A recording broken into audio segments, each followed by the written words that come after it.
শ্যামলীর অভিশাপ। কান্দিপুর গ্রামের এক কোণে ছিল এক পুরনো বটগাছ, যার নিচে সন্ধ্যার পর কেউ যেত না। লোককথা ছিল, সেখানে এক নারী থাকে, শ্যামলী, যার ছায়ায় পড়লে মানুষ আর ফিরে আসে না। বছর ২০ আগে শ্যামলী ছিল এই গ্রামেরই এক বধূ। শ্বশুরবাড়ির অত্যাচারে এক রাতে সে গলায় দড়ি দেয় এই গাছের ডালেই। তারপর থেকেই রাত হলেই কেউ যেন ফিসফিসিয়ে ডাকে, এদিকে আসো। একদিন শহর ফেরত অরুণ বিশ্বাস করতে চাইল না এসব গাঁয়ের গল্প।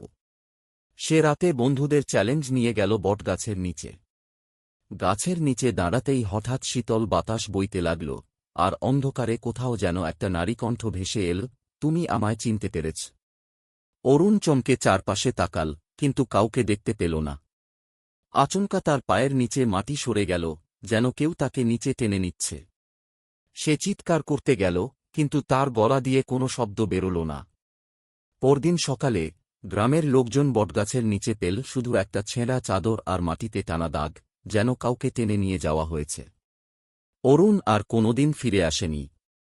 আর সেই রাত থেকে বটগাছের নিচে আরেকটা নতুন ছায়া দেখা যায়, একটা পুরুষের ছায়া, যে চুপচাপ দাঁড়িয়ে থাকে শ্যামলীর পাশে।